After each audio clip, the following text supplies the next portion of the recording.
The Hilltoppers have reached the halfway mark in their season. Tonight, they host Big 3 rival New Bedford at the Fieldhouse. Hello again, everybody. I'm Evan Massoud, joined by Lady Hilltoppers head coach Kelly Bullier this evening for the game. Great to have you, Kelly. Thanks for having me. I'm excited. First time for everything. We're getting you behind the camera this time, so should be a lot of fun. Last time we saw Durfee was 2 weeks ago against Quincy. It was a great match. They came back. They won it in 5, but they were down 2-1, so it was a comeback win for them. Now they're 5-5 with one Big 3 victory on the season, looking for some separation in the standings with New Bedford tonight. I know, it's awesome. We haven't won a Big 3 outright in the history of Durfee volleyball for the boys season, so it's nice to have a banner for once if we can get that. We tied last year for the Big 3, and that was a great accomplishment, and I know that Coach Kelly is definitely looking forward to that Big 3 win, so hopefully they can pull that off. They want it outright. Oh, yes, they want it outright, definitely.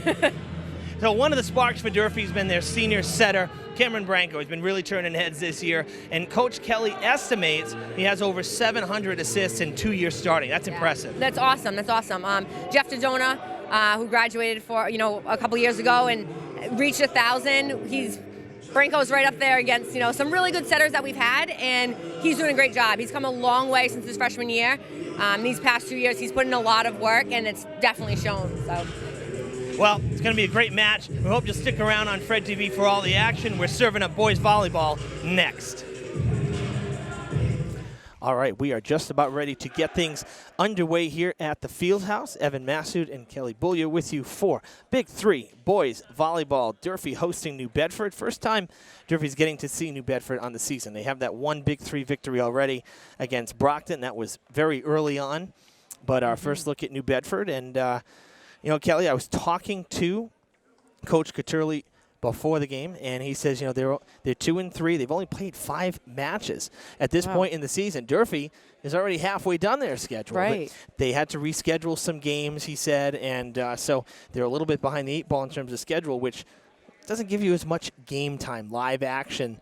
Right. And so he said, for a young team, that can not always bode as well for the team because they're inexperienced to begin with, he said. It's a younger team. So they're kind of up and coming, kind of rebuilding a bit. Right. New Bedford typically has a pretty strong program, has a good team. So I'm excited to see what they're coming with tonight. Well, they start with the serve. Hilltopper sent it back very quickly, and now a block at the net. Played nicely by Giovanni Garcia, and it drops, though, in the New Bedford zone, unable to clear it over the net. So Durfee with the point to start things off. Interesting stat. Brendan told me before the game that when they start with their, where are my notes? Here we go. When they start with their full lineup like they are today, they're 4-0. Yes. And they're starting today with this, quote, full lineup, according to Coach Brendan Kelly. So he likes, I talked about it in the first match. He likes the superstitious stuff. He loves that stuff. He is. And very much so. And so any little number, anything that can play in their favor, he goes with it. So he's going with this, the 4-0 perfect lineup. He's going for 5-0 today and hopefully 2-0 in the Big 3. I know, I hope so. Garcia unloads. It's kept in by Durfee. Feliciano with the libero jersey keeps it in, gets it over on the third. Keys with the block. Durfee starts out 3-0. That was a hard-fought point right there. Right, that dig by Cameron Branco there, his setting has been, we talked about that earlier, but his defense in the back row has really improved as well, and not just, putting that ball or getting that ball to his hitters. Yeah, good all-around player. That sails out 4-0 Durfee. Branco and Joe Camara, senior captains for this Hilltopper team. And, it's a pretty good mix. You look up and down this lineup, and, there's a few seniors there. But when we say a few, there's 5. Then you look at the sophomores. There's 5 sophomores. And then you look at juniors. There's 4 juniors. So there's a really strong mix there. It's nice to have that veteran presence, but then that young blood that can learn and then kind of take over once the seniors graduate. Definitely. I know you as a coach, that's like a coach's dream right there. Oh, it's fantastic to have those younger players that are ready to come up to varsity, as soon as our seniors start leaving, and the program just stays alive that way. So And that's one of the things I was most impressed with your team in the fall. I mean, you guys had, what, 5 starting freshmen? That's unheard of. Yeah, just about. We had a great group of freshmen that came in, very athletic, picked up the game really quickly. And going down hard there was James Rebello. Everything he could to try to dig that one out, but fell short of the bid, so New Bedford keeps it. But, yeah, to your point, again, I mean, 5 freshmen on a varsity team is just not something you hear about normally, and they had a good season. You know, the sky's the limit for them. They did, yeah. We have a lot of returners coming back, so it should be, you know, even better next year, hopefully. Well, Durfee started 4-0. New Bedford on a quick 3-0 run, and Garcia serving, hopefully for him, in a position to try to pull back even. Feliciano with the dig. Camara with the spike that was denied. He's going to send it over. Nice finesse on the 3rd touch. Durfee resets. Keys at the net. Can't get it over. Good block again from the Whalers. Keys unloads on the defense. Garcia keeps it now. Camara sends it back over. Set by Marcel Souza into the official. It goes, and the Whalers win that one. What a wild sequence. Great rally there. Great one. Danny Keys has been you know, great having seen him kind of progress through the seasons. He's really developed, and especially at the net with his defense blocking-wise, and even hits like that. Yeah. He's been definitely getting, you know, a good handle on the ball, and he's got a lot of power behind him, so it's nice to see. To say he's a big presence up front is an understatement. And Keys, I'll be honest with you, when I looked at the roster, I actually thought Keys was a senior this year. He's only a junior. Yeah, so he's got another year under his belt coming up for 2019. So I was happy to see that. I you know, you do so many games, see so many players, and after a while, it just kind of all gels together. And sometimes I forget who's graduating when and who's a senior and who's not. It's so many players, you know. I forget all the time. So, but yeah, good. It's good news for Coach Brendan that Danny's only a junior, so he's got another year on the team. Same with Nillen. You know, Nillen's had a nice job. He came on last year playing volleyball. He never played it before. Right. And he's done well. Yeah, with the boys, they pick it up quick. Yeah. It's definitely a sport that they get into and enjoy, and they really can pick up the skills quickly. And especially if they're basketball players, they tend to do a lot better as well. So New Bedford with their first lead, so we have our first lead change of the match, and it is Edson Varela serving. Here's Branco with the set. Camara looking for a finish, gets blocked and denied it up front. Co-captain, number 12 there, Josh Pagan. One of 2 senior captains for the New Bedford Whalers.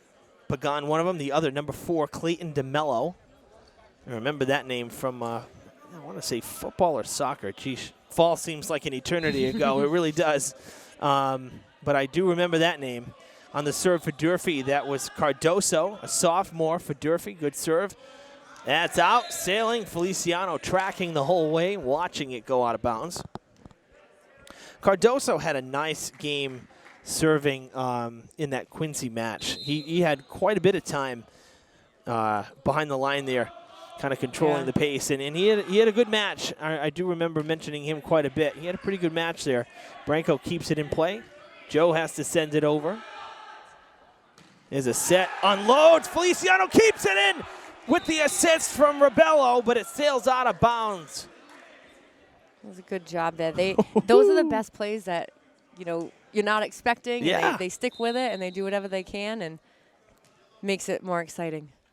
Well, and you know, too, I always forget, like, you know, the feet are in play. The feet count. Yes, and so, you know, you think, oh, it hit the ground. No, they miss it. No, the feet count, folks. Right. So if it stays off the ground, that's all that matters. Exactly. 8-7 New Bedford as they jump back in front. Pagan will continue to serve.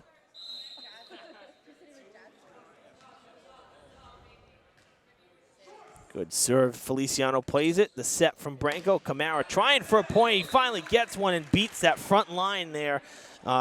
Jeremy DeCruz, number 8 up front, has been giving him fits, and he was able to finally get through, and now he'll serve. Nice. Joe Camara's been doing a great job hitting in the front row. He's really been changing up his hitting and hitting down the line. in that Quincy game as well. Had some really good, strong hits right down the line, and he can get that, which a lot of players can't. Yeah, and Joe, when you talk about height, he's not as tall as, say, a Keys or a Nera, but he's able to really climb that ladder. And maybe it is the basketball thing, the jump balls. He climbs the ladder and he's able to get a lot of downward motion, which is what you need to kill the ball. Just like that. Wow, there was that was DeCruz who gets the ball back for the Whalers. You notice the different jerseys. So for Durfee, the libero is in black, and that is Eddie Feliciano. And for New Bedford, they're wearing a gray jersey, and that is number 4. Co-captain, that's Clayton DeMello right there. So he's wearing the libero jersey for the Whalers. Plays that one. Setting up Garcia, and Garcia is going to get the point as we continue to change leaders here. 10-9 New Bedford.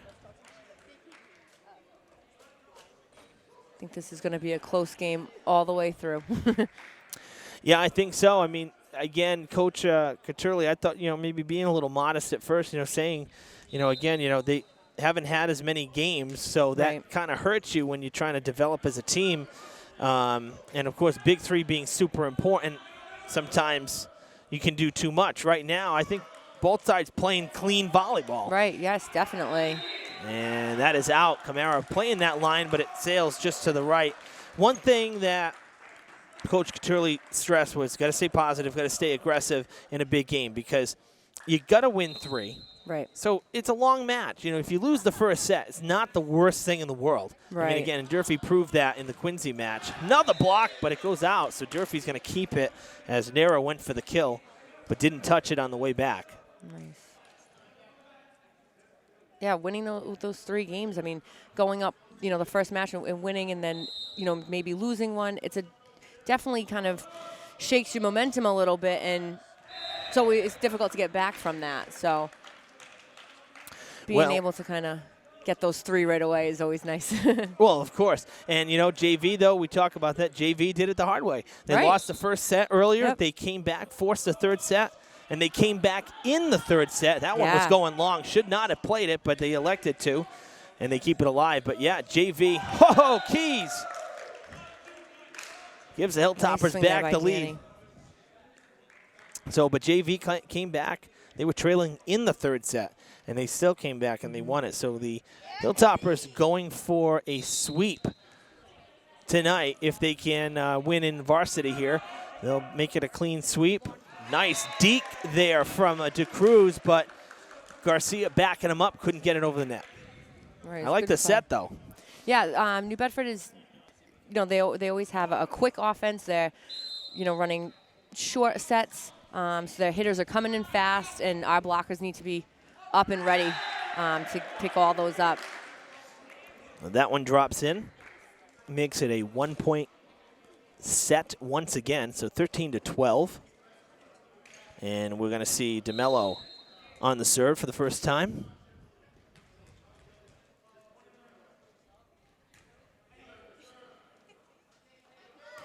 Keys, once again, nothing the defense can do with it. When you get a good pass like that on your offense and a serve receive, it's easy for your setter to get a nice little set. You got a big hitter that can come up there nice and quick. It's the perfect play. Here's Branco on the serve, so this is his first chance to serve tonight. Garcia blocked, sends it back over. Nera gets it to Branco. And a nice swing now from Cardoso. Hilltoppers open it back up to a 3-point lead. That's the largest since their opening 4-point run.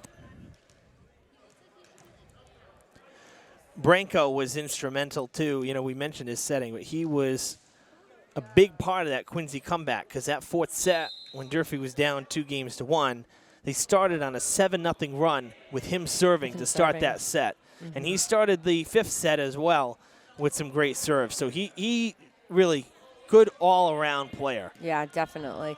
Being able to mix up your serve and keep your team keeping that good server on that back line is important. If you have someone that's really firing those serves off, then you got to keep them there for as long as you can. Yeah, and, you know, during the girls' games, Brendan and I, because Brendan did some of those games while you were coaching, you know, we were talking, it's not just literally, you know, throw the ball up and send it over the net. There is a strategy. Oh, totally. You know, it's not, and I don't think most people realize that, because sometimes from this side perspective where we're filming from, you can't see going zone to zone. You know, exactly. But of course the players can. You don't get that perspective here going side to side. And honestly, volleyball probably be better shot, almost like a tennis match, really, with higher angled cameras. Right, with a higher we angle. don't have that option here in the field house. Right. But just like with tennis, you're shooting for certain areas, certain holes in the defense. You're not just lobbing it up there. Right, yeah, you want to make that serve difficult depending on who you want to serve to on the court, or where you want to serve, you know, where their serve receive is set up, doing a nice little short serve, or maybe, you know, getting some power to it. New Bedford does a good job typically with some nice jump serves and nice jump floats, which are, you know, not much spin on the ball, just kind of coming over, and sometimes they kind of fall right when they get over the net or kind of dip, so they're difficult to serve. And if you can do that, if you're a player that can get a lot of different serves and have those tricks, then you're in a good spot there. And, you know, it's funny you mentioned that, the floaters. I was just going to say that because, you know, I was going to reference Tim Wakefield from the Red Sox, former Sox pitcher, a knuckleballer, and that's what it makes me think of, is a knuckleball. Totally, yep. No spin, and it really, it dances. Right. And this, like a baseball with laces, volleyball has a lot of grooves and stuff. I mean, it can play tricks on you as a defense that's receiving. Yeah, you'll hear Coach Kelly say that all the time. Get that ball dancing, he'll tell the boys, and, you know, have them back up as far as they can and serve over. And it does. It changes your perception on the other side. It changes the way the ball falls over the net. So it can make it really hard to get a good pass for that serve receive. 17-15, Durfee still ahead, but they coughed the ball back up there after an unforced error. I believe somebody touched one of the pads there. So that serve goes into the net from Garcia, so New Bedford gives it right back, and Durfee back up to a 3-point advantage. 18-15. And if memory serves right here over this short span, Durfee has never trailed by more than 1 point in this first set. So it's been a good first set. Branco with the set here for Camara. They get it back to DeMello. Now the set on the near side here for Pagan, and he makes it count. Off of two Hilltoppers, unable to do anything with it. New Bedford gets it back with the 2-point deficit.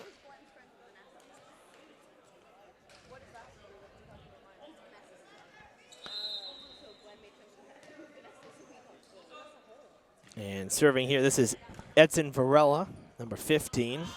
Camara looking for another spike. That goes long. There is a whistle and another violation on New Bedford. Same thing we just saw for Durfee. Right.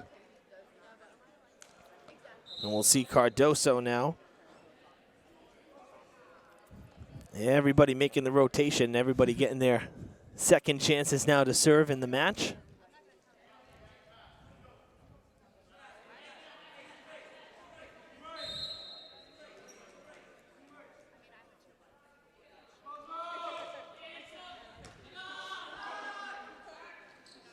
Going back to Mason Matias.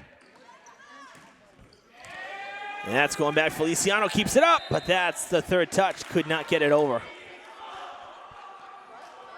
That one of the rare, not too great sets from Branco. Kind of floated over the net, and Joe could not get a set. Those are tough. Those are tough sets to handle when they're going over the net like that. Twice now, the Whalers, 2 times in their last 3 possessions, serving it into the net on the first try. So it gives Durfee the chance to come right back and control. And we'll see Joe Camara serve for the second time. 20-17 is the score. Durfee ahead by 3. Good serve there. A lot of downward motion there. Nice jump serve there. Joe's really been working on his jump serve. He has a lot of power to it. Got a nice snap up at the top. He does a really good job with it. 4-point lead now. Largest lead of the set for either side. Another good serve. Third touch sent over. Branco setting up Nara. That's a great set there for him. A great set. It sure was, and now a little skimming over the defense. 5-point Durfee lead, and the timeout called by Coach Caturli. The 5-point lead, the largest of this first set. So not too shabby. Good time to start kind of pouring on when you get later in the set there. You're not dying. You're still forging ahead. Right, right. This has been a good match so far, and both teams are going back and forth. A little bit of serving trouble for New Bedford, but their defense has been great, and they've had, some good hits to the net, and they're putting the ball away. So yeah, I wouldn't say that this has been necessarily a one-sided affair. I think both sides playing actually really good. This has been a pretty balanced first set. Again, Durfee just couple less mistakes, I guess you could say, but nothing major, nothing that makes you question like what are they doing? Right. Yeah, no, it's been good. They're working hard, both sides, and making the plays when they need to. So. And let me just say, weather-wise, I know we had some rain midweek here, but we finally turned the corner. We're getting some milder weather. 2 days of 70 degrees, and the gym is up to like 80 degrees. So these guys, it's hot in here for these guys. It's not even that bad. But it gets muggy. Oh, yeah. I wonder if with the renovations, when we get the new school, if AC is going to be included in that, a nice little AC package. We can only hope so. We can only hope so. Man, that would be nice. I'll tell you. It would be nice. It'll probably get to about 82 degrees in my office typically. Yeah, that's bad. That's rough. It gets hot up there. It's rough. I remember my my graduation. That was 07. And I mean, it was hot, and the gym is packed. And you were inside. Oh, yeah, we were the first to have it inside because they were building the new stadium. Rough. So we couldn't do it, and then the decision afterwards was, well, we're not putting chairs out on the turf. There's half the amount of seating, so we can't do it outside anymore. So now they do it inside, which it eliminates the weather variant. I was lucky to be outside. Yeah, I would have rather been outside too. But, again, on the plus side, it eliminates the weather variant. Because it's especially from like our standpoint, broadcasting live. If you have torrential rain, it's not pretty, No. with all that electronic equipment. So, and it's not fun for anybody sitting out there. I wouldn't think so. No, but in here, it was so hot that there were actually, I think, maybe 2 people that ended up having to get taken out because of dehydration, like they were going to pass out. Sure, Yeah, it was bad. So just that alone, never mind the events that go on here, just to get rid of that humidity, you need something to dry up the air. It doesn't need to be an ice box, but just something to make it a little more comfortable. Right. This is a set point for Durfee. Dug out nicely, still in play. It's going to get over. How about that? And they're going to get the point out of it. The Hilltoppers take the first set by 7 points, 25-18. Really pulled away in the latter half. Nice job on that one, yeah. Keeping with those plays and knowing the ball doesn't hit the floor, then you're still playing that ball. I tell my girls all the time, you play to the whistle. Wait until you hear that whistle. You do everything you can to get that ball over the net at that point. Yeah. So. And I think that holds true with basically every sport. It's like football, basketball, same thing. You play to that whistle because you don't want to be caught being the one that just stopped.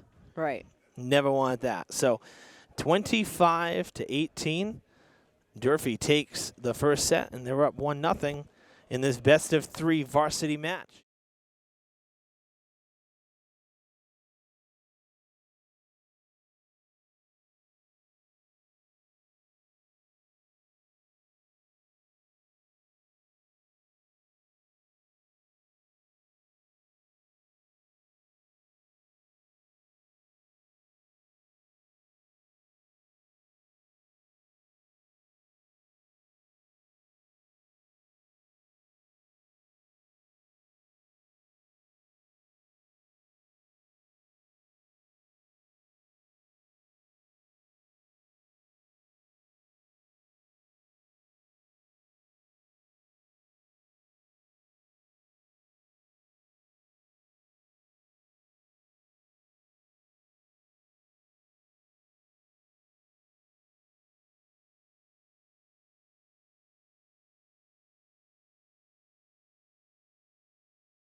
Set number 2 about to start, and it's Cameron Branco who will get us started for the Hilltoppers after they take that first set, 25-18.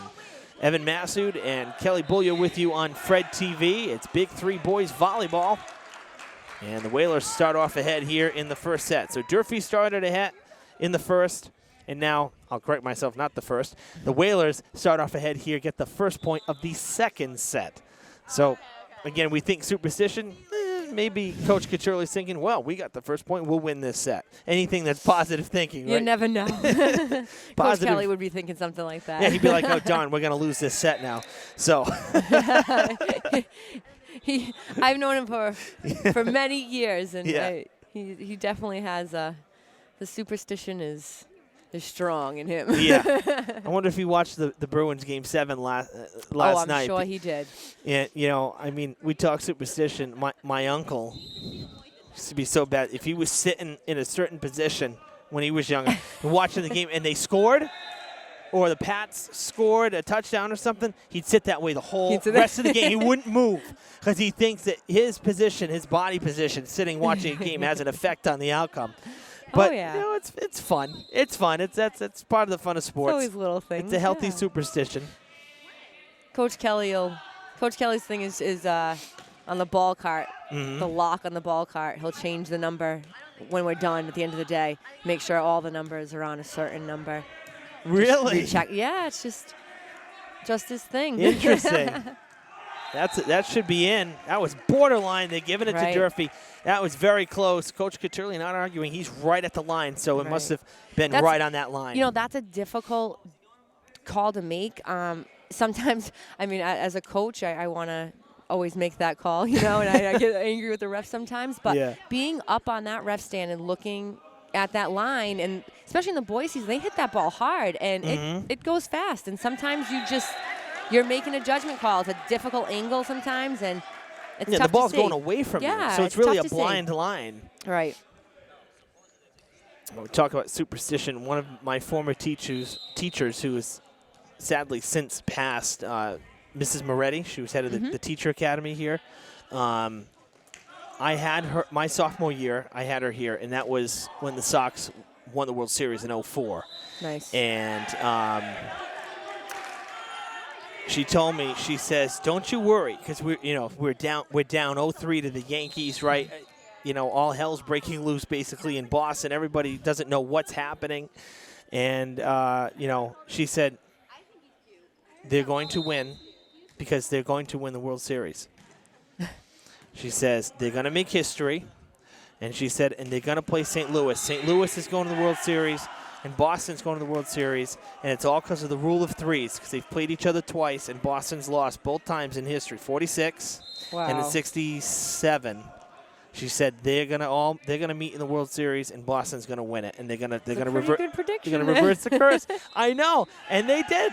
They did. That's I mean, cool. obviously, easier said than done. And that's the healthy superstition. But we were talking about that for the last few months of the semester, let me tell you. Right. Because it was a heck of a prediction.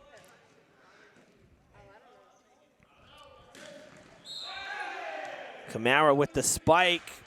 And actually, I don't know if also a net call. I think they're on New Bedford. Yeah, I think that actually might have been before the spike even. So I don't know if Joe would get credited with the kill. I think it might actually be the violation on the Whalers. Gets Durfee back within one. They're down 5-4 in set 2 early on here. Cardoso, that's off the defense. That is a tip and out of bounds. And the Hilltoppers draw even, 5-5. And this is a big match for the Hilltoppers. 5-5 on the season here. And they want to turn the corner, get back above 500.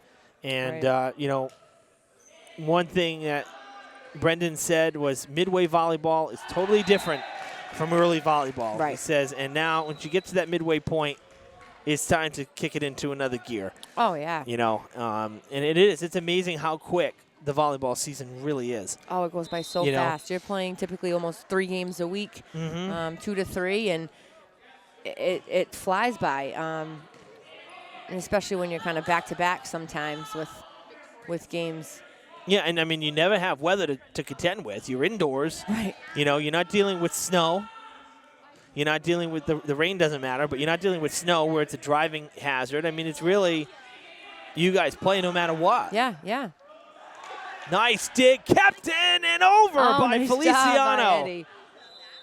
And now a whistle. Durfee with the point. That's a heck of an effort on the other side. That was Rebello and Feliciano again. Both of them going down to the ground, just flailing at the ball to keep it in play. I mean, you can tell this is a big 3 match. They're going to play hard for every point. They're going to go after every ball, and they're not going to let anything hit that floor. So great job by them there. Cardoso with the serve. Pagan plays it, lifted by Ethan DeMello. Clayton DeMello plays that, sent over by Matias. That stays in, no, going over the bench. Good effort there, though, on the far side by Pagan, trying to keep it in. Hilltoppers will keep possession. They go up by 1. New Bedford's definitely playing scrappy as well in their defense, trying to, make those passes. Their libero's a great player. Remember him from last year, and a really good passer. Yeah, I'm impressed. I mean, you can say inexperienced, sure, or a younger team, but New Bedford's not playing bad volleyball at all. No. This has been a solid, say, set and a half. Right. They're not as big, as tall as their typical New Bedford teams that I recall, but I mean they're making plays work, and sometimes you got to you use what you have. If you're a shorter team, I've definitely had that with my girls season, and we've had some not much height, but we kind of dominate on the defensive side. So you make those points where you can. Coach Couturley calling timeout after Joe Camaro just unleashed a vicious spike there right along that far line to make it 9-6 in favor of Durfee.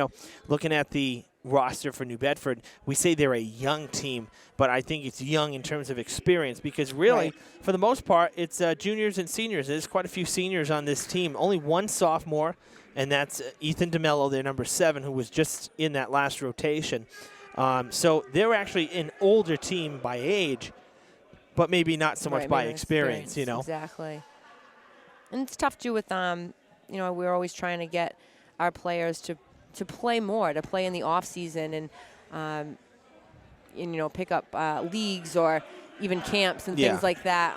So it's difficult for some of them to touch a volleyball all the time. Basketball is so easy, to do something in the off season, and it's not as prevalent in volleyball that you have, travel teams and things like that. So. Well, you almost need some help. Like basketball, you really could just go and stop playing the boards yourself and just work on your individual stuff. With volleyball, it's kind of hard. You need somebody else to set you up.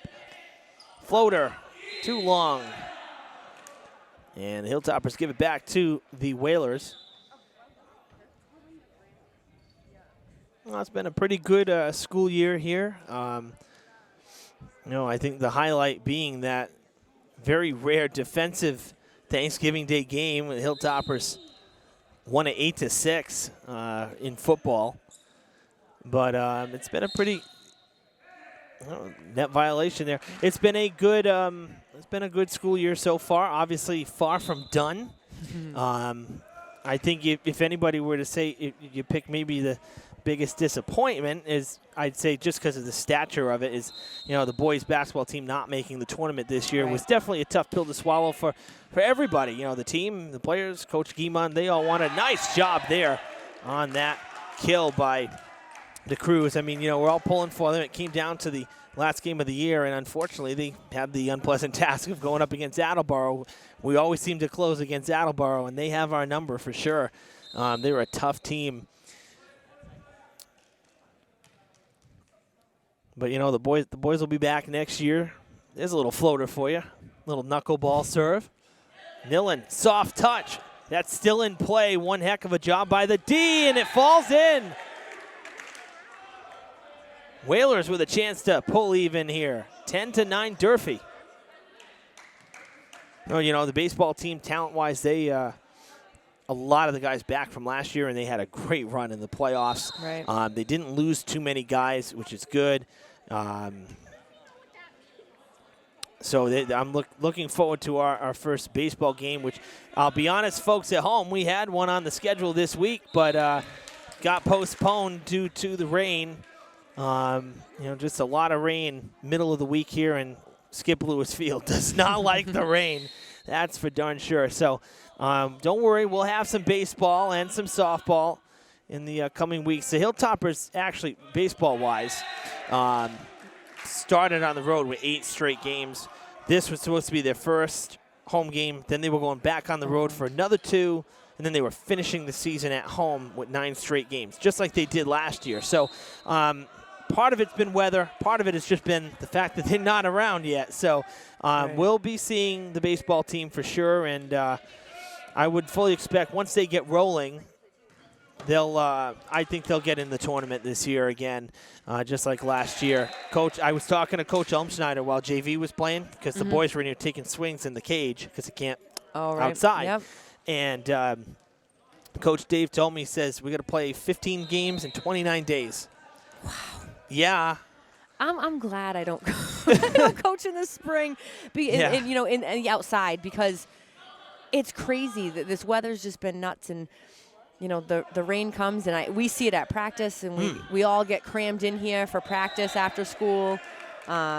Baseball, tennis, everybody's in here, so we feel it that way. But man, it's rough. It's tough because from a playing and even for us, with a coverage standpoint for TV, when it rains in the fall, we can still shoot from inside the press box. We can still work, and they're still going to play. Football and soccer will play in the rain, as long as it's in field hockey, as long as it's not lightning and thunder or torrential to the point where you can't even see what you're doing.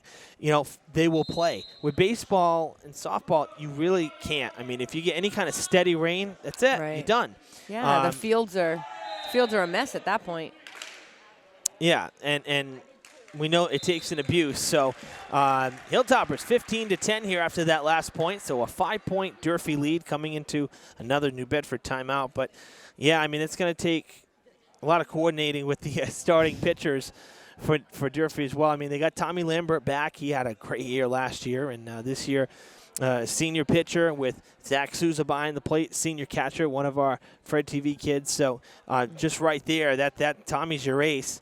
And they got Lucas Souza, too. Lucas, he's back. Bunch of guys back. Trying to think too. A David Montero. We got. This is going to be a good baseball team. And furthermore, I'm really looking forward to Legion Ball. I don't know if I'm spilling the beans early, but our assistant coach here, our JV coach Jay Martin, is going to be the American Legion coach this year for Post 464 with the senior team, and. So you'll have mostly these Durfee kids here that just came off of a spring season with the high school, going into Legion, and then you get some of the college kids back, like J.P. McDonald. We expect him to play. So we should have a really good Legion team this year, too. Awesome. I'm really looking forward to that as well once June hits after the playoffs. Nice. Again, we're assuming be in. That's in, and that's a Durfee point. 16-10, the Hilltoppers starting to pull away a little bit here in the second set. Who was that? Number 10, right? Nicholas Cardozo. He's actually new this year, new to the school, and played a little bit of volleyball in Brazil, I believe, and then came here and was a great addition to the team. And that's still in. Branco with the save. We're not even calling that a dig. We're calling that a save. That's ridiculous. Nice Off the fingertips. there, yep. Really? I don't think anybody thought it was still in, but again, you play until you hear a whistle, and Durfee did that, and that's credit to the Hilltoppers for not stopping. They get their 7th point. It's 17-10. As you was saying before with playing off your feet, same thing. You call it a pancake. You put your hand down. If that ball hits off your hand, hits off your arm or even the top of your head, that ball is still in play if you can get that ball up. So that's a great job to keep that alive. Yeah, that was awesome. The Hilltoppers do give it back here, so it's going to be 17-11 with here is the lone sophomore on the Whalers team. This is Ethan DeMello getting a serve.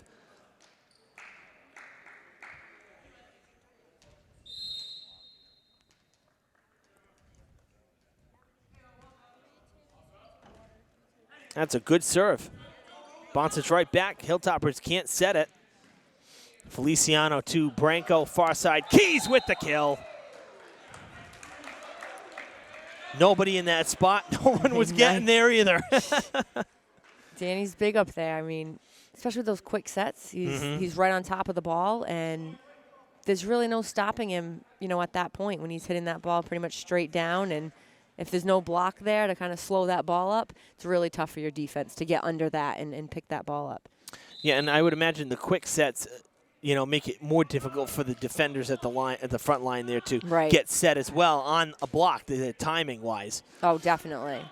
That is going to drop in no man's land. And, you know, too, aside from Pagan being right up front, one of the captains, that's a little bit smaller of a front line defensively. Right. But as we're going to see now Deshaun Shields come in for the first time.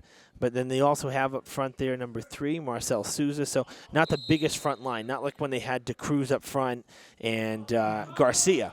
So now you pair that up with Keys, and you kind of like give them no chance, you know? Right. Far side, Pagan swings and misses, and it's a 20-11 Durfee lead. They're pouring it on and pulling away. Trying to go up to a commanding 2-0 lead in this best-of-3 match. Rebello with the serve. Souza with the set. Climbing the ladder was Matias, but not enough downward motion on it. Sails out of play. Durfee up by 10. That's the largest lead of the match for either side. Right. And Rebello is just going to keep sitting back there and serve. Try to serve it out if the Hilltoppers keep possession here and keep control of their destiny. Blocked. Matias sends it back. It falls in bounds. Talk about angles. That's a tough angle for us because I could not tell if that went over the net or if it was on our side of the bar. Right. Of the pole. Yeah, and being on the opposite side of the antenna or outside the antenna would be out of bounds. And sometimes they just sneak it past there. And depending on where you are there, it's tough to see. I know, and you know, you forget there's a space between the official and the antenna because the posts need to be clear of the net itself. Right. So the posts themselves are actually outside the field of play, which again, I don't know. It's, you know, with our camera angle, we're not that high, so sometimes it's hard to see that. You know, but that it definitely can create a little bit of an illusion. Yeah, we'll get a lot of people that are like, oh, you know, what's that call? Why is it out of bounds? It went over the net, but if it sneaks past that antenna, then it's going out. Well, the Whalers sold the official on the tip there. It certainly sailed out of play, but they're saying it was tipped, and the Whalers with a quick little 3-0 run here after getting the ball back. 21-14 now. Rebello plays it. Branco to the far side. Camara sends it over on the third. Feliciano backing up on it. Branco going to be able to set up Camara, who unloads on the D. Nice. That was a good set going from down Branco. that line. Yeah, and that was a great set from Branco because he was falling back towards us, and he really directed it more. It wasn't just a floater. Directed it towards Joe. We saw Joe breaking. Good communication, good read on what's happening. Keys on the serve. And that's going to fall. 23-14. Danny Keys here, number 20, is coming out with some great serves. He plays some great defense in the back row. For such a tall player, being in the back row and playing some defense, he's really doing well with his passing. And he's definitely, you know, brought a lot to the defense when he has to come right back in after his serve.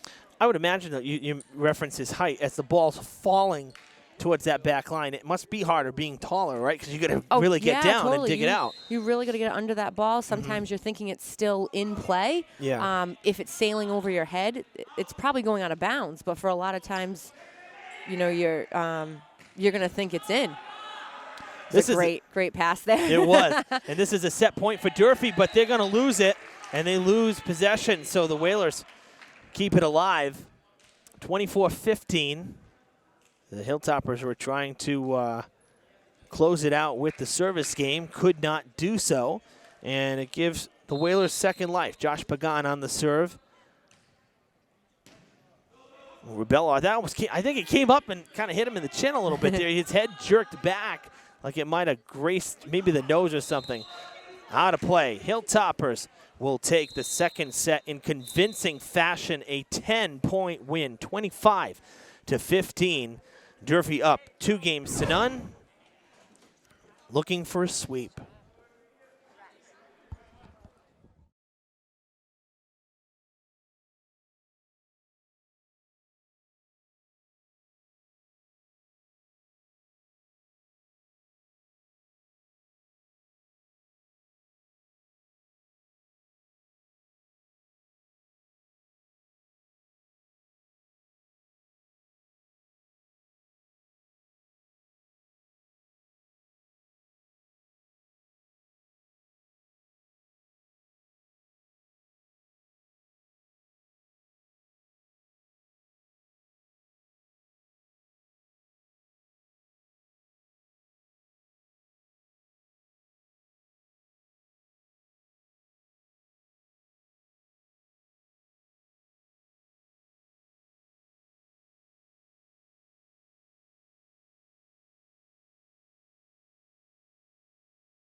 Just about ready for the third set to commence. Evan Massoud and Kelly Bullier with you here on Fred TV as the Durfee Hilltoppers in command of this match right now against their arch nemesis, the New Bedford Whalers.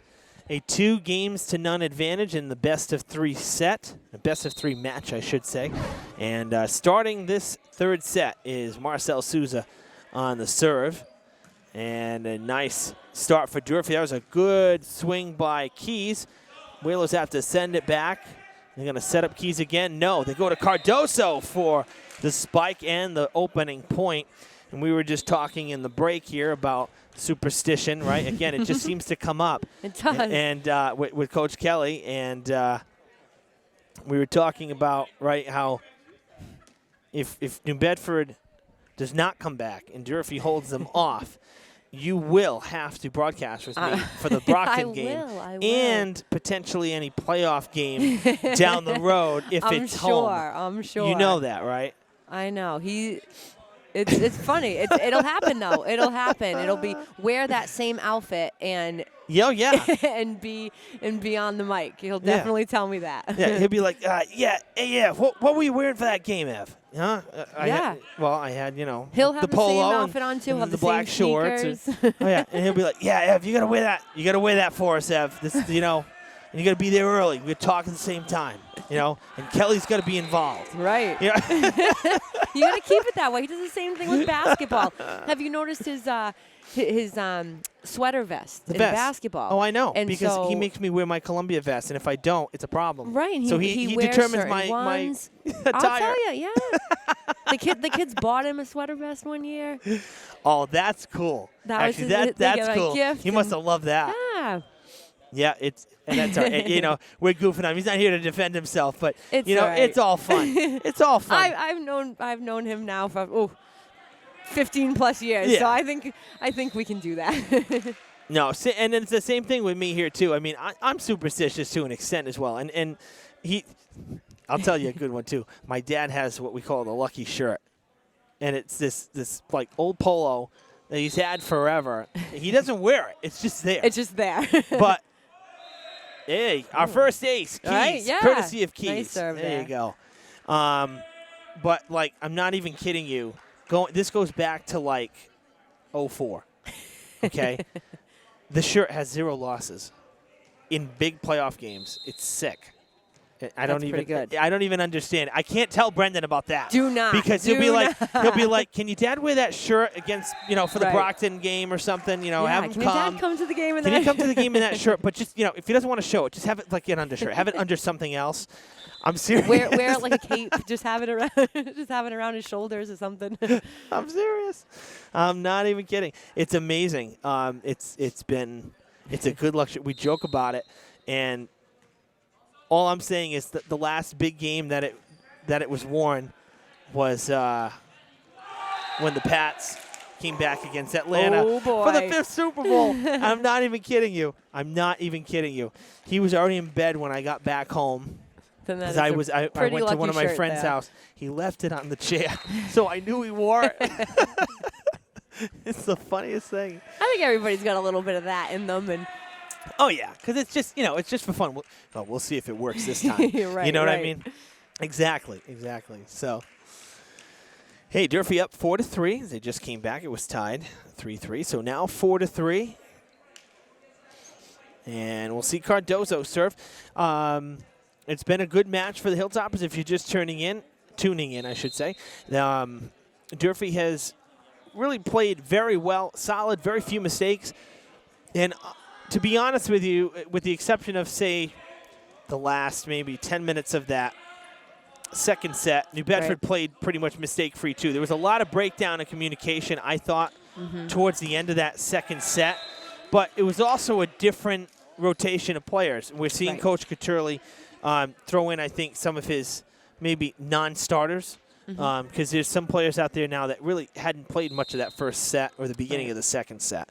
So, maybe trying to see what he's got. Again, they got a long season ahead. This is only their 6th game, their 6th match. For Durfee, it's their 11th. They're already past the halfway mark. So Coach Caturli still has to kind of figure out, too, what he has to work with. They haven't had that many, live opportunities, in-game opportunities. Yeah, sometimes with volleyball, too, you got to change up your lineups a little bit, see what works. That worked. Yes, that definitely worked. Seeing which players work well on the sides of others, just having kind of that good flow out on the court is definitely important. And just one little change can make a big difference. Yeah, and to that point, we saw, again, for hockey, the Stanley Cup playoffs is just like nothing like it. And the Coach Cassidy for the Bruins has changed up a couple of the lines and really mixed in, rookies and the veterans, and it's worked. It's worked. To be honest, the Tampa Bay series, the Lightning coming up here, this makes me very nervous because the way the Bruins were playing at the end of the regular season, you think it's going to take a lot to stop them. And Toronto exposed a lot of flaws. The Bees have a lot to work on in this before this Lightning series because Tampa Bay is a scary team. They really are. And the Bruins do not have home ice because they finished second to Tampa. So they have to start on the road in this one. So it's going to be a tall task for the Bees. We talk a little bit of pro sports. Keys with the reach. I think that was more than 45 degrees to the ground. That was insane. Nice. That was like straight down. Another good one. Coach Kelly likes to call those happy birthdays when you have the overpass like that. And you can Never heard that. Yeah, and you can just come up and hit. You're not having to set up an offense. You just get to swing away at the net there, and that's his favorite line, the happy birthdays. And that's Danny different. does those well. Yeah, he does. And like I said, I've never heard that. He never said that during the broadcast no, in the fall. Wow. No, so that's the first I'm hearing of that. Pretty cool. Pretty cool. I've never heard that one. That's a good one. I like that. So the Durfee Hilltoppers had that one fall in the Bermuda Triangle, if you will. But now they have to go back to work That one went sky high. Trying to keep it in. It's not going to make it over. No. One thing to take note as we talk about ground rules, these rafters are in play here at Durfee. I don't think, are the basketball nets too, though? Yeah, the They basketball are. Okay, hoops so are everything as well. is. Yep. If the ball is traveling, towards the hoop. If you're under that hoop and as it rolls off, you can keep that ball in play. Then it's definitely playable. We have the curtain here that's in the center of the court. Yep. And when you're actually looking, directly under it, it's actually on one side of the court and not the other. So depending on what side you're on, if the ball were to hit the curtain and fall back on your side, on one side it would be playable. On the other side, it would not, because you'd be crossing the plane of the net and then coming back over, so it would actually be out of bounds. Yeah, that makes sense. One. That's a tough one for some, for some of the schools that are coming in if they don't realize that, or even, fans that are watching. Don't understand why all of a sudden the ball's out of bounds because of that. Yeah, and looking at the way it's set up now, it makes sense why it's like that. Is because the lighting track is actually dead center. Exactly. So you can't put the screen where the lights are. Right, yeah. So it's just over to one side. So that makes sense. Yeah. But yeah, so basically though, everything in play here in the field house. So it makes for interesting play when you get one that goes real high into the air.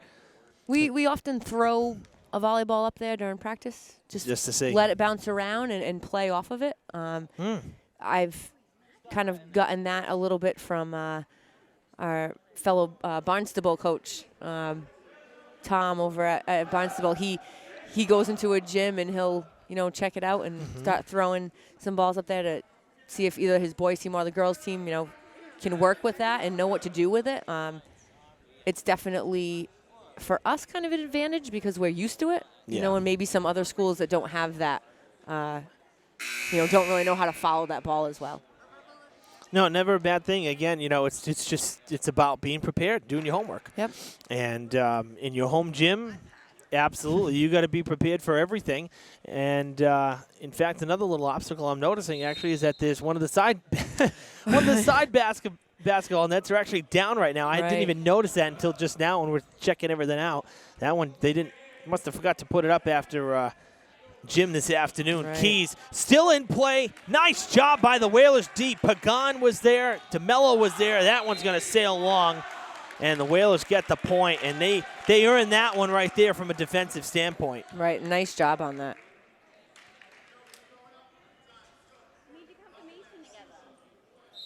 On the serve will be Marcel Souza.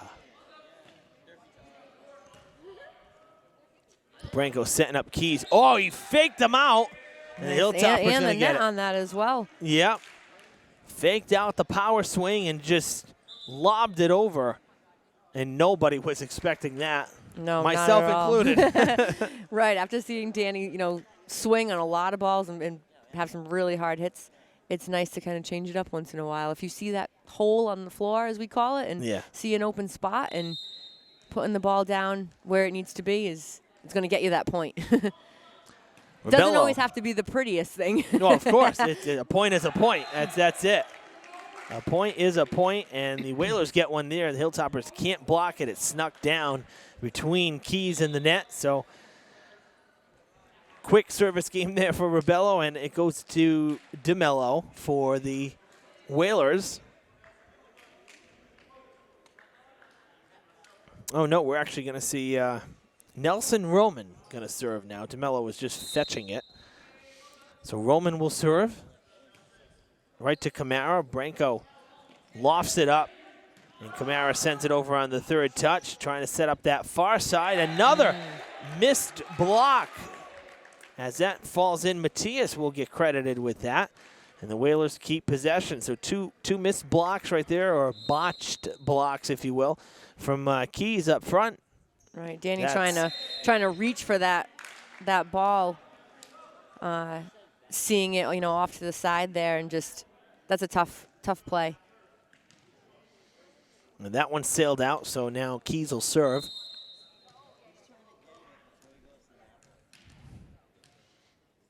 (13-9) here in the third set. Hilltoppers up 2-0, needing 3 set wins.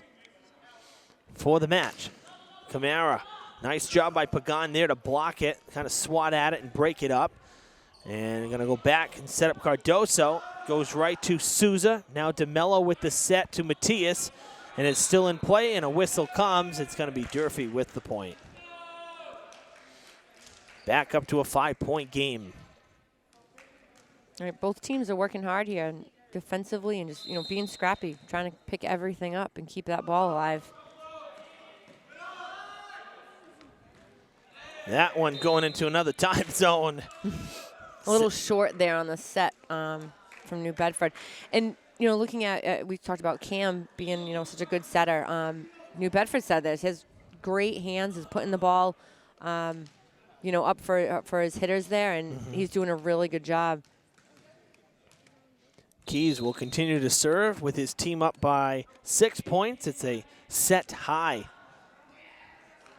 Pagan off the defender. That is Whalers' point. Nice job right there. Got the tip. So 15-10.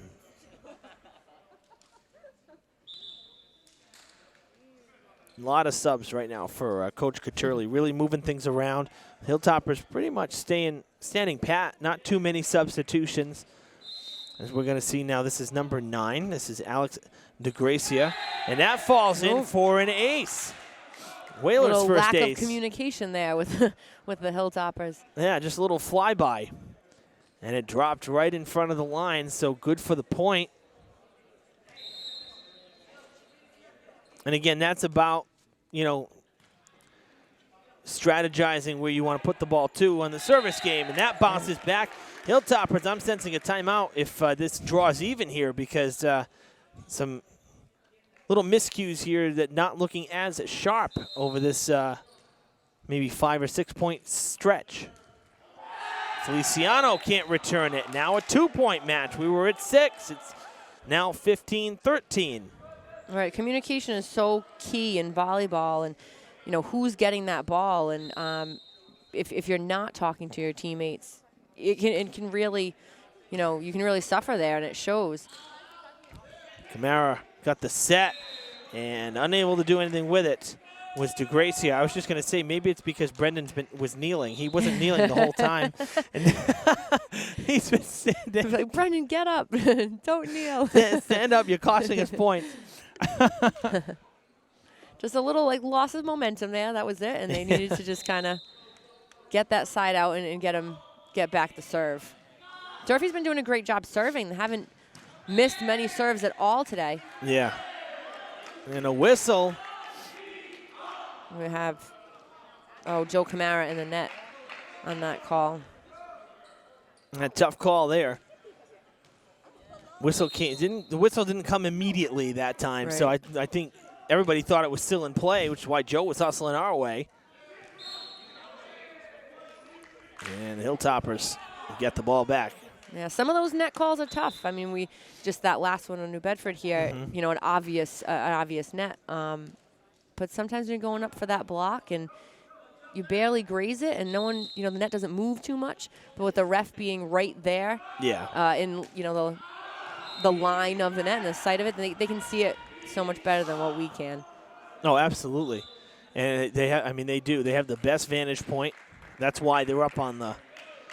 That's why they're up on the ladder stand, there. It's not really. It's not just so that they're high up. It's really for. It's really for the net. Right. Yep. To see right down that net, they can see. They can see everything. So that makes it 17-15 after the serve went out of play. Nera back in. Nice play there by DeCruz on the kill, I should say. Going to set it up now for Nera again. Oh, Dug out. Nice one.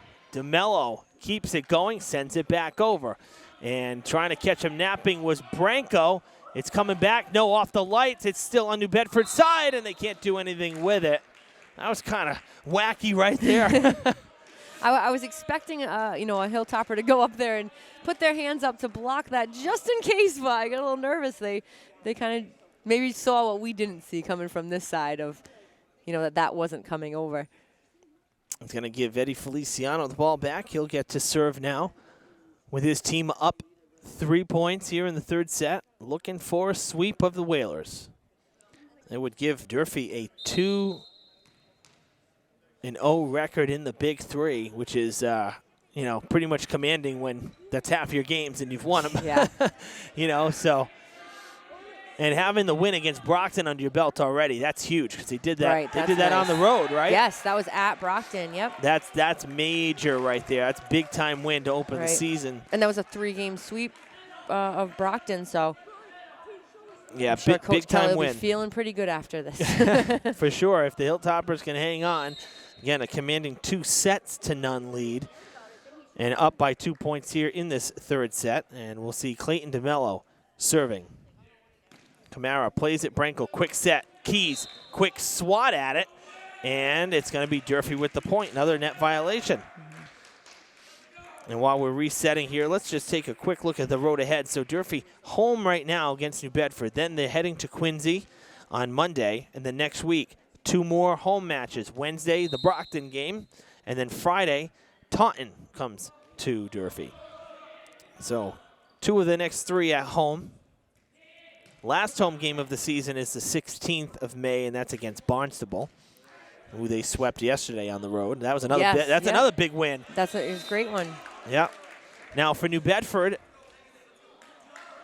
today is the 27th, and New Bedford here, they will head to Brockton on Monday before returning home for a 2-match homestand, Taunton and Quincy. So almost the same schedule, basically, as Durfee. Same teams. And part of that is also because, as you know, unlike with girls, there are far less boys volleyball teams down here on the South Coast. Right.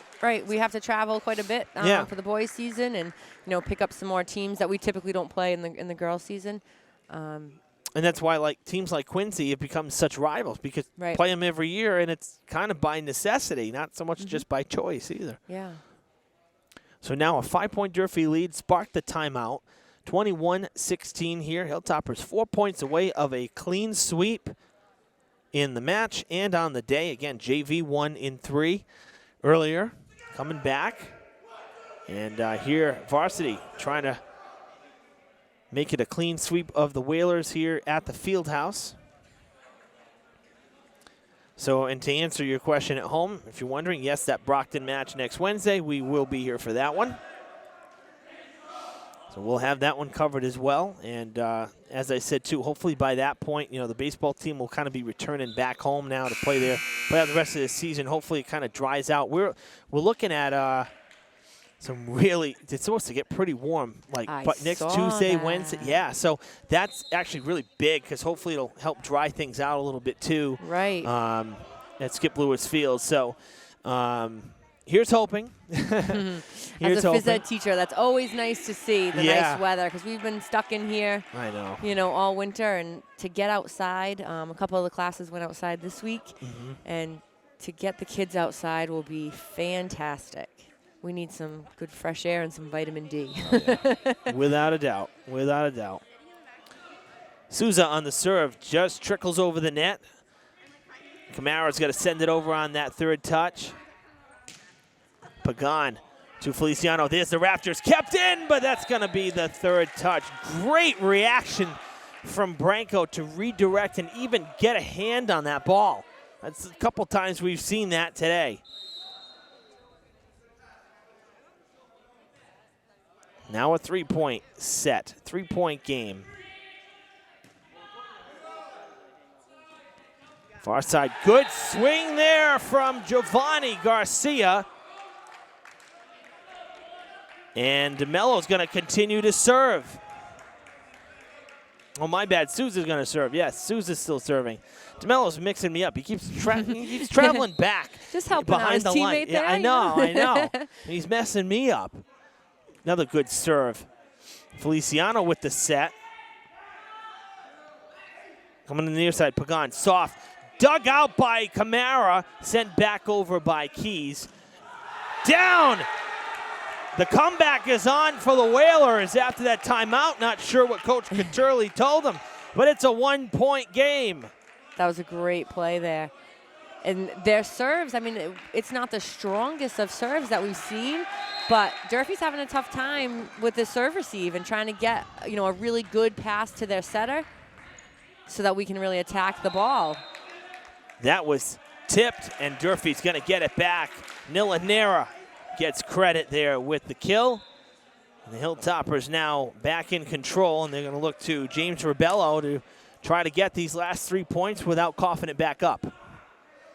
Hopefully he can get this here. We're pushing 3 points.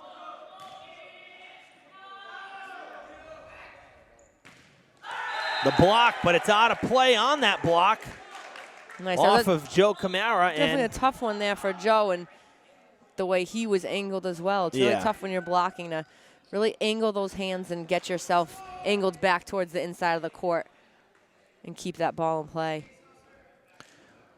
So a substitution there. We're bringing in Nelson Roman to serve here for the Whalers. Down by 1. It's 22-21.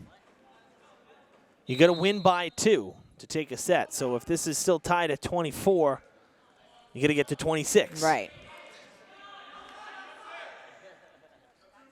Matias is blocked. It's still in play, though. Third touch, Pagan sends it over. Feliciano, Branco, Camara, point. Yes, it is a point for the Hilltoppers. I thought it was, for a minute, I thought it was still going to be a play. I'm screened by the ladder, but it looked good, 23-21, right? now a 2 point. This is saying that play to the whistle. You never know. Sometimes, we'll hit that ball. You see the block, you think it's down, and then all of a sudden someone's getting it back up. So Pagan. You got to make sure. Nice job by Keys on the back row there. Camara gets it inside the antenna to keep it alive. Keys, Branco, Camara again playing the line. Nice job by Souza. DeMello to the far side to Matias. Keys keeps it in. Branco up top. Camara sends it over on the third. We'll do it again. Now DeMello's got to send it over. What a rally we got going. Low set, it trickles over. New Bedford will play it. Matias, far side, over the net. Branco with the set to Camara. Trying to end this rally, and he does. Nice, there we go. That was a good one. That was both sides, great volleyball. Some really good passes, good setting. Finding the court, that's the biggest thing here, finding those holes. Get that ball on the court on the other side. Match point, Keys will serve. Towards the net it goes. That is in. New Bedford still alive.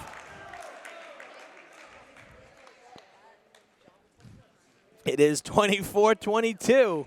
They're keeping this close. They want it too. Well, this has been a good third set. I mean, again, the second set, Durfee really pulled away at the end, that 10-point win on the second set. But this is the closest one we've had. New Bedford had not gotten over the 20-point mark, and that one sails into the net to end it. DeGracia could not get it over.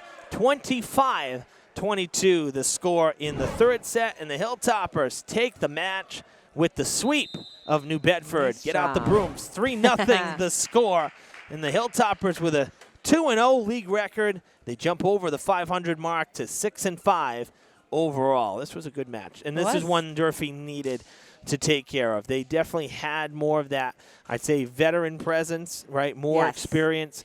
And these are those matches that, no, they're not pushovers, but they're matches you need to win and matches you should win. Right. And so I liked what I saw from Durfee. Really, for the most part, a very clean match. They played well, communicated well. This was a good afternoon, evening for the Hilltoppers. Definitely was. Sure, Brendan will be very proud and very excited over this win. For sure. Now the big question is, did you enjoy yourself? I did. A little nervous, but this is fun. I have a new respect for you and your jobs here, man. To think of all these things to say and make sure you have your notes prepared and ready to go, and I'm impressed. Thank you. Yeah, it's a little routine. This is why I show up early and harass you guys with questions. Now you understand. Right, now I got it. All right, well, this has been fun. Glad you tuned in on Fred TV. Kelly, glad you could join me. And thank you so much. We'll pencil you in for next Wednesday, right? Yeah, because I'm sure that with this win, Brendan's going to want that to happen. Darn right. He sure is. All right, final score from the Fieldhouse. The Hilltoppers take it in 3 sets with the sweep over New Bedford, 3-0. The final score for Molly O'Brien running camera. Kelly Bullier next to me. I'm Evan Massoud. So long from Durfee.